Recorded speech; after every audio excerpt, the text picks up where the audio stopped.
All right, good afternoon, ladies and gentlemen.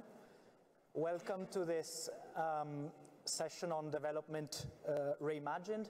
My name is Alessio Terzi. I am an assistant professor in public policy at the University of Cambridge. Today I'm your moderator for a session, as we were saying, on new forms of development cooperation. We are already half a day or halfway into this year's annual meeting, and it seems to me that there are two overarching themes, at least two overarching themes that I've noticed in the sessions. One is that we are increasingly in a fractured world, and there is that as a topic that we've seen and as a theme that we have seen, including in the plenary session. And on the other side, there is this call for doing more together, and for realizing that the challenges require more work together. And so we need cooperation, but we need a different type of cooperation or better cooperation, and this is what we're going to discuss today. To do that, we have two great speakers. We have Ms. Nurul Izzah Anwar, who is the chairperson of the Social Economic Research Initiative, Malaysia, a think tank. And we have Dr. Vera Songwe, who is the founder and chair of the board of the Liquidity and Sustainability Facility in the United Kingdom. I leave the floor to them in sequence. They will give short presentations, then we will have a conversation, and then there will be space for questions and answers. And so, Nurul Izzah, the floor is yours. Thank you, Alessio. Assalamu alaikum and hello, everyone. My name is Nurul Izzah, and I am honored to speak to all of you today, together with Dr. Vera. And my main question is, how does multidimensional poverty index better support social and pandemic recovery in a post-pandemic world? Help us better measure so that we can reimagine development better. So I'm going to speak on the virtues of using MPI, that's the acronym, as a tool that is responsive to shocks to a nation, whether it's a pandemic, a natural disaster, or the ongoing genocide, such as in Gaza.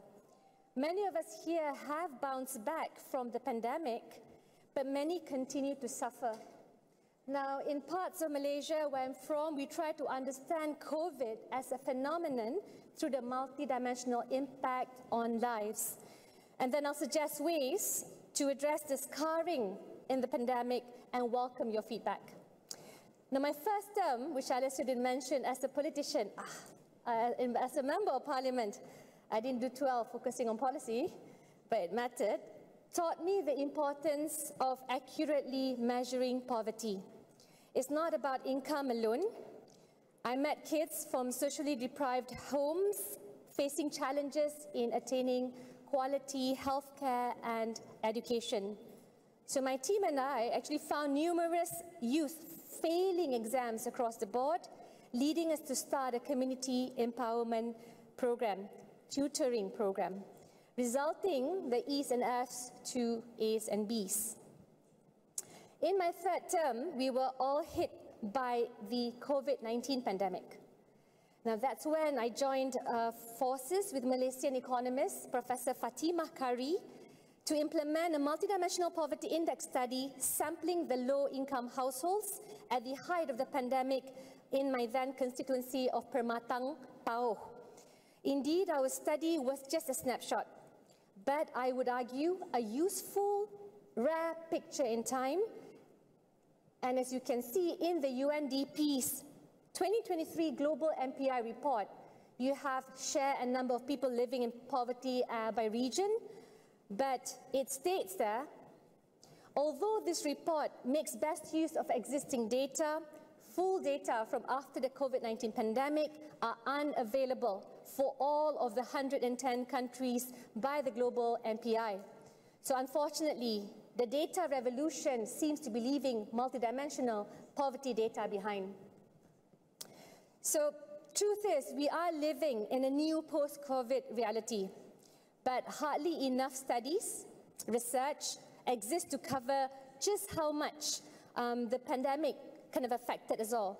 Over 20 million casualties, over more than 65 million afflicted with long COVID, trillions lost from the global economic shocks. Big businesses, of course, recovered, but SMEs still struggle. And I would argue, just like long COVID, shocks shouldn't be ignored or allowed to go on facing underinvestment. MPI matters, and this measurement that we studied helped us quantify the needs of low-income households.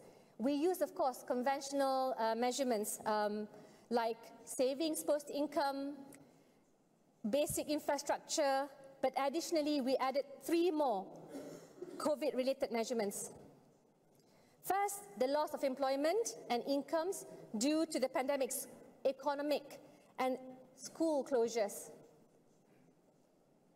Number 2, comfort within their homes, because not all homes are big enough when you are stuck within the 4 walls. And number 3, stable internet and sufficient hardware to ensure all children gain access to online learning. So looking at income alone will not tell you these things. Long-term socioeconomic scarring is a global phenomenon that we're all facing. Now, we actually found a few conclusions. Number 1, single mother households disproportionately affected by the pandemic, as heads of these households had to balance caregiving with breadwinning. Their children suffered intergenerational poverty, which means the first child was better off than the 4th, including through food poverty. In terms of rate of unemployment, 36% was unemployed, only a third formally employed, and out of those, 24% had 0 safety nets. So a lot of them are living precariously as well as informally. And single mom-headed households earn $145 less than the average family income. So you're talking about, usually it's at $307 per month. So while the survey took place in 2021, the scarring from the pandemic remains, particularly for poorer households. So these are a few suggestions that we would like everyone to consider, and as I wait your feedback. During the pandemic, many Malaysians actually depleted their savings in order to manage immediate needs. So female-headed households took the worst hit and still face challenges in obtaining equal pay, not to mention work in the formal sector. That's why we have to enhance social safety nets, ensure affordable and comprehensive healthcare coverage, improve educational and digital access, as well as expand opportunities to upskill and reskill. For those who remain in school, great, but for those who have left school, and that's why there's a focus by Malaysia in empowering youth through technical and vocational education and training, as well as empowering women in the workforce. A lot of incentives are introduced to ensure that we reach 60% women participation in the labor force. You need employment with meaningful wages. But I think it's also important to mainstream families, blended or single-headed, in policy making and budgeting. Single-headed households face more deprivation, and prioritizing their needs help mitigate intergenerational poverty and trauma amongst children. Now, COVID-19 started as a virus that humanity was underprepared to face. It ended up exposing the inequalities in our societies. These fault lines remain. Before the next crisis or pandemic hits us, we need to strengthen our societies. Understanding the multidimensionality of poverty and the multidimensionality of interventions is one way to do that. So we shouldn't be lulled into complacency. Now that there's multiple crises besetting the world, the MPI becomes all the more important as a tool. Thank you.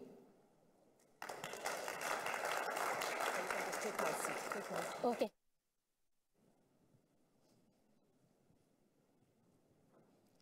Thank you. Good afternoon. Thanks, Nurul. I think Nurul set up the conversation really well, coming a little bit from a micro perspective and talking about the impact of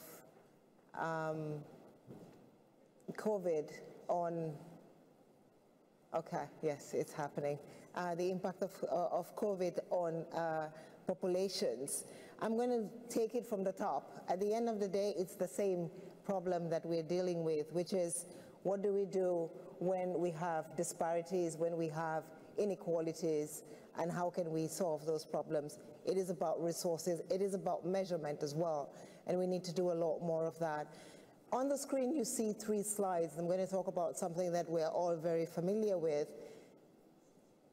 We just came out of elections in Europe. I think many people sort of ascribe some of the results of the elections in Europe to the tractors.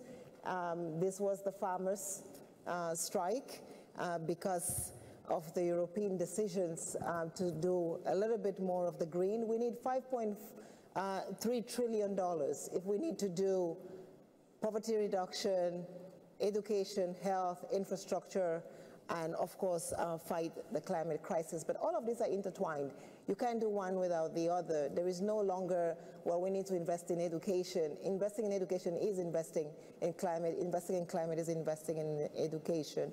The middle slide is Pakistan. Of course, the floods, but it could be Kenya, and even just recently, last week, it could actually be Ivory Coast. Because even in Ivory Coast, we also saw last week deaths. We've gone from, on the continent in Africa, droughts in East Africa, and to floods now in East and West Africa. And of course, we have the Sahel. We're looking at the third picture. It could be New York, and it could be the burning flames coming from Canada.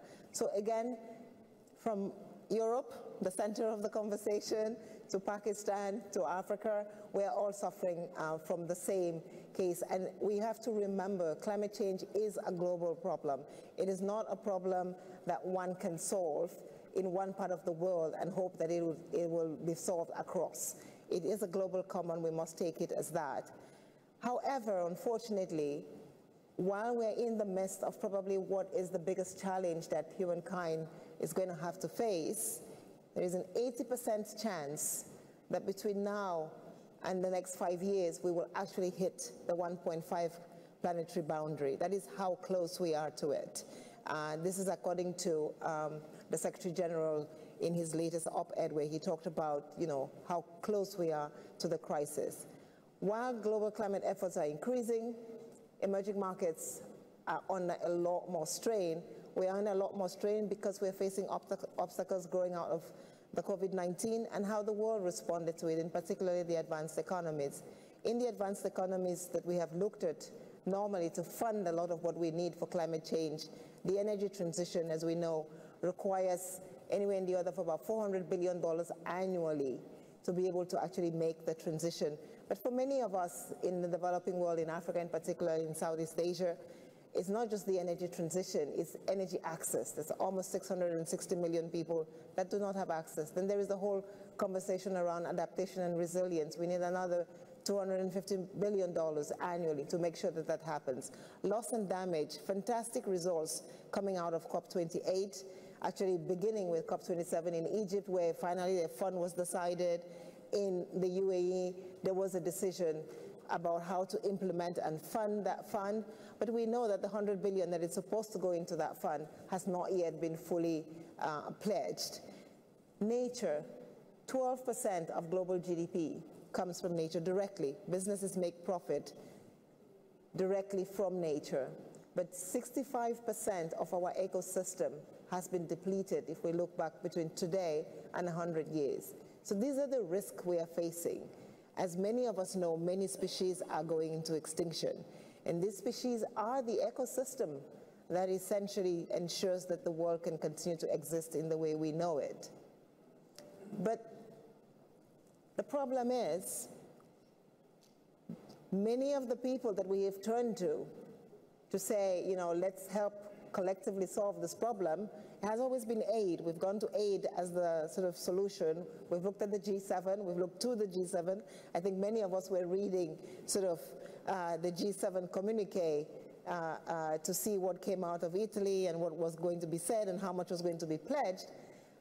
But in all fairness to the G7, because of the COVID-19, because of the war in Ukraine, because of the climate crisis as well, because populations do not necessarily agree with increases in taxes, we see that a lot of the G7 countries are under strain. Debt to GDP levels, when I stand here normally, I'm talking about debt to GDP in Africa being unsustainable and countries being in debt distress because they are at 60%, 70%, is mostly because they cannot service the current size of their debt.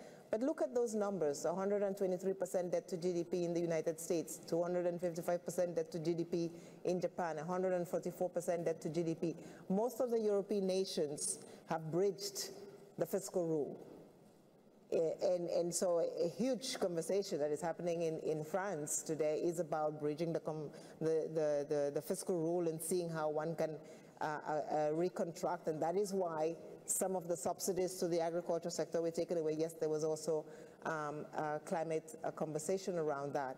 But this is a tension that we are facing, is where do we get the resources to struggle to fight the inequalities that are being caused by COVID, to make sure that we can manage the COVID-19 pandemic, to make sure that many of the kids that were not at school during COVID can go back to school, but also that the climate crisis that is racing towards us.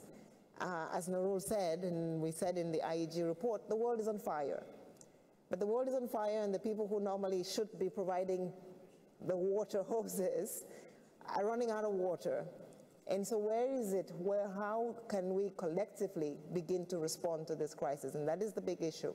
23 of the advanced economies are responsible for over half of the CO2 emissions historically.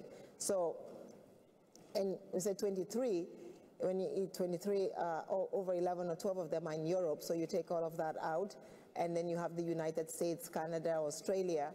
And so essentially, again, it's the countries that we go to for support, it's the countries that we go to for funding. These countries that are historically responsible for CO2 emissions are now today under stress. They don't have the resources to be able to respond adequately to the problem.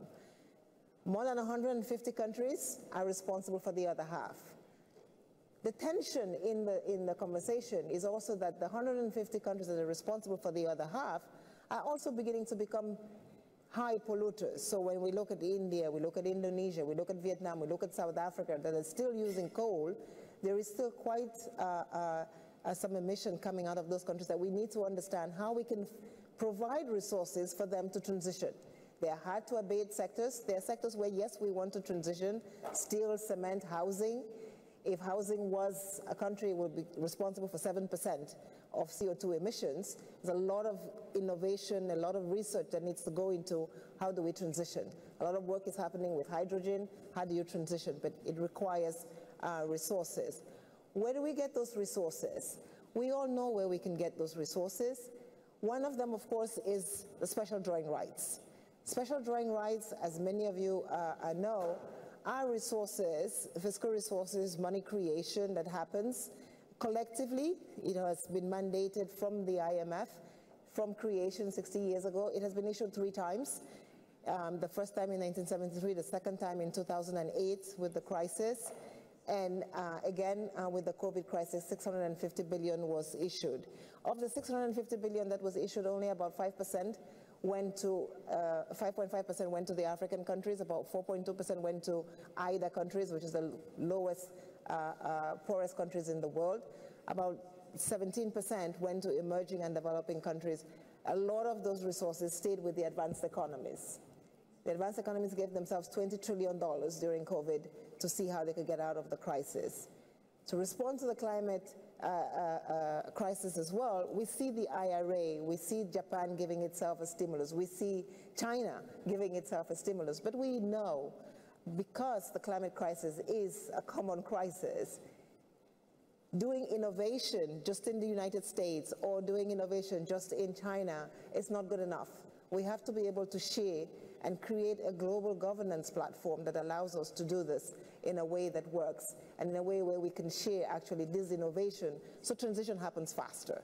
And when we drive around today in Dalian or in Beijing, you see all those green cars. There's more and more EV cars. Can we share the technology? I think during COVID, again, and this is We talked a lot about sharing the COVID technology or to make sure that everybody could have access to vaccines. We should be saying the same thing for climate change.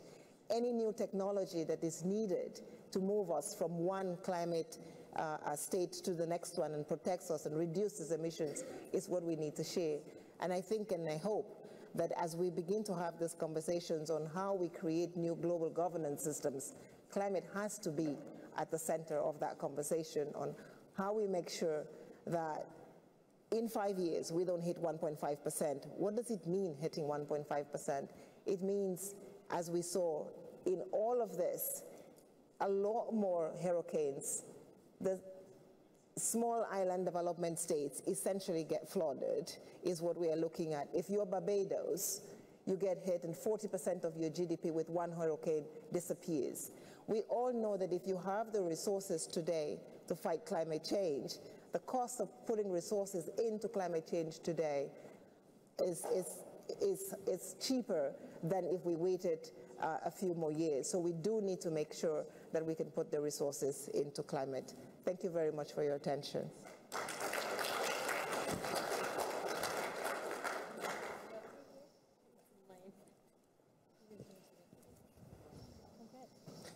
Thanks a lot for those presentations. I'll invite you back on stage as soon as we have the chairs, but perhaps already a few reactions as I was watching or listening to your presentations. It so happens that I've worked on both your topics coming from different angles, let's say. And so I've been working on this so-called agenda of going beyond the GDP. And I saw some echoes in what you were presenting, Nurul, in terms of saying we can not only focus on GDP as an indicator, but we have to broaden and look at other things to get a better picture of poverty. But come ahead and join me for this conversation. And so perhaps starting from you, Nurul, is I'm going to play the nasty economist, which is what I usually receive as a critique when I present something along the lines of what you present for a developed country setting. And so what people tell me is, you know, yes, we can use other indicators, but at the end of the day, what you're going after in your case is poverty. And so that GDP would, to a certain extent, capture what you're capturing. And the fact that poor communities were more exposed to COVID, that they did not have access to the internet, or that they could not homeschool as much, is a reflection of poverty after all. And so that with one indicator, you could catch more or less everything that you're going after with this multidimensional indicator. What would you say to this kind of critique? I think the issue now goes beyond knowing that people are poor. But for governments, for even those involved with government, it's about literally how do you resolve this problem. Yeah. You know, you are talking about the election results worldwide. It's becoming clear that populism, the fact that people feel really affected by COVID, and they're taking it out through the ballot box. So it is incumbent for governments to ensure there's a degree of social or socioeconomic stability, and making sure this hard-earned money or this limited amount of fiscal space is spent more targeted, more to meet the necessary stakeholders in a more, you know, kind of robust manner matters. So I think the issue is, if you talk about just income, okay, let's just give cash transfers. You know, don't worry about it. And to be fair, that is being utilized, right? As countries, including Malaysia, talks about the issues of, you know, unproductive subsidies, diesel or petrol subsidies. People do consider the element of cash transfers. I don't deny that. But then you take a look about your limited space in the healthcare ministry. How can they better plug in the needs of the lower income group, right? And sometimes I feel you have to take a citizenship paradigm. I think Stephen Kidd talks about this. You feel that you are perhaps, you know, I'm T20, everyone here T20, so I will not be in a vulnerable situation, but you could be perhaps involved in a car accident. Oh, but guess what? There's not enough sufficient support for you to live a life, you know, with disabilities. So I think that's why it really matters, because there's impact there's good outcomes, there's limited fiscal space, and also no one will ever be exempt of challenges, and never, you're always going to be vulnerable to shocks one way or the other. Vera, just one quick question. You finished off by saying, there's no money, and the place where we can look for it is SDR and a reform of the SDR. How far, and this is something that we hear a lot, and the reform of multilateral organizations, how far do you think this can go? As in, you presented the numbers, which are massive in terms of adaptation and mitigation needs, both for developed and developing countries. The SDRs are a small pot of money. I mean, they're large, but they're small with respect to the challenge. How far can this go? And if that's not enough, what else can we do? Thank you very much. I think that's a good question. So the report that I co-chaired, the Independent High-Level Expert Group on Climate Finance with Lord Stern, and in that report we say you need $2.4 trillion to be able to annually to be able to respond to the climate crisis, and of which 400 billion needs to come from the multilateral development system. And so what I didn't say in the presentation is what we will do with SDRs is we will take, if we reissued $650 billion of SDRs, you should take 100 billion off the top immediately. It's taken us 3.5 years to try to get 100 billion to the IMF, which we have not yet succeeded in actually getting. But now that there has been a historic decision from the IMF that we could actually, SDRs remain a reserve asset even if they go to regional development banks, we could actually take immediately the SDRs are issued, take 100 billion off the top from the advanced economies, the 23 up there, and redistribute them, some to the IMF, some to the World Bank, some to the Inter-American Development Bank, the African Development Bank, and the Caribbean Development Bank, and all the other prescribed agencies, because they are already prescribed receptors of the SDRs. What they could then do is leverage those resources with the private sector to do a lot more. Today, the private sector issues about $175 billion just in climate-related bonds. The MDB segment only issues $47 billion because they don't have enough resources to do more. So imagine if we were able to crowd in the private sector with the public sector with these resources. One, we buy down the cost. Secondly, we bring in, what we need is not trickles of 3.5 years for the Resilience and Sustainability Trust of the IMF to be able to allocate to a few countries, of which only less than 100 million has actually been disbursed of the resources that have been given. We need a huge, quick injection of resources. This is what the SDRs can do, and that's why they're the most important. Of course, we need to look at domestic resource mobilization. We need to look at investing more, investing better, ensuring that productivity increases. And finally, there is the whole conversation around carbon credits and whether we can use some of the resources in a good, I believe, compliance-linked carbon market environment, and I think Europe is leading the way with that. I think the voluntary market is important to set the standard, to build the integrity, but eventually we need compliance to deliver the kinds of resources that we're looking for. Very good. We have a few minutes for questions. Raise your hands if you have anything you would like to ask to our panelists. And if not, I mean, I can go on for hours. One of the things, when we talk about even the issue of, carbon credits and so on and so forth, that kind of graphic you showcase everybody in terms of historical emissions, it really relates back to the issue of just transitions. Why do people talk about the importance of multilateral organizations? Because people feel that it's quite unfair. And I think redressing that, of course, concretely, will help us also provide for a more, stable world environment. Because as the resource becomes more scarce, you're going to see a lot more crises take place. And this is why it's not just climate related, but I feel that we should really be quite scared. We had a conversation earlier before the forum started. And honestly, it's like we're living not just on borrowed time, but there's so many things that have gone wrong, that will go wrong, that should compel us, even private sector, to just do that bit. and not just perhaps plant their carbon elsewhere. I guess that's the alarm calling us to order. Perhaps the only thing I'm going to say to that is that what makes me wonder is I agree with everything you're saying, both of you, in terms of what the future looks like, in terms of the resources we need, in terms of the climate impacts, the fact that the shocks will affect rich countries and poor countries, although the latter more so. But I wonder if this is the environment that will pave the way for greater collaboration, for a greater role of multilateral organizations, or if instead there is the risk that we're going to see more and more of these national populist or nationalistic governments clashing for resources and not paving the way.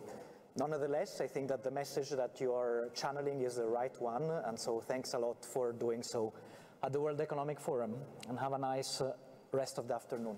Thank you. Thank you. Thank you, Dr. Vera.